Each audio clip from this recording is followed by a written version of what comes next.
This movie tries to blend the visceral thrills of a shark horror with the grim psychological edge of a serial killer flick, but it ends up floundering in shallow waters. What starts as a promisingly pulpy premise? Jai Courtney's unhinged Tucker, luring women to his boat to feed them to sharks, quickly devolves into a repetitive, mean-spirited slog that leans heavily on tired tropes without offering anything fresh or insightful.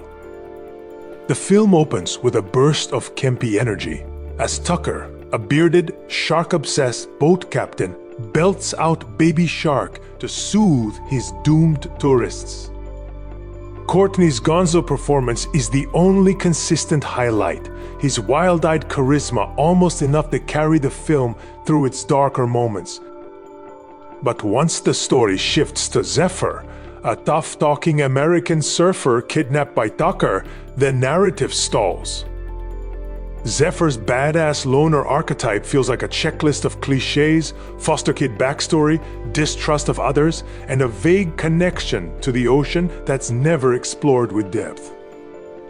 Hassie Harrison, who plays Zephyr, tries her best, but the script gives her little to work with, reducing her to a vessel for suffering rather than a compelling heroine.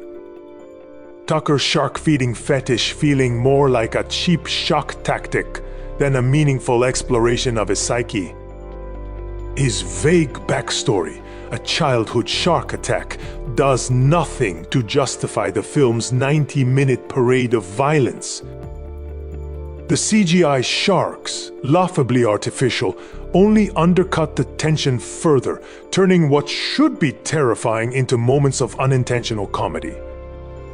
Even the beautiful sun-drenched Australian coastline can't distract from the grim monotony of Zephyr's captivity in a dingy boat underbelly that feels ripped from a low-budget Saw knockoff.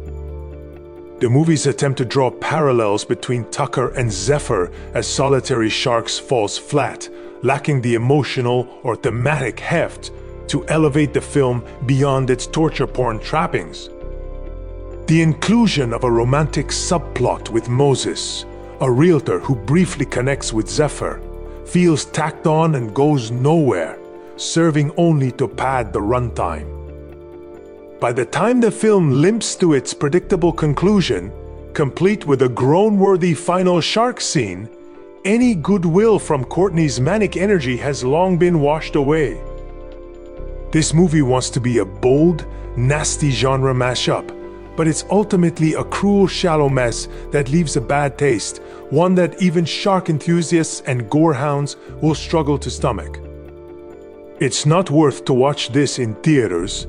Just wait on your streaming service.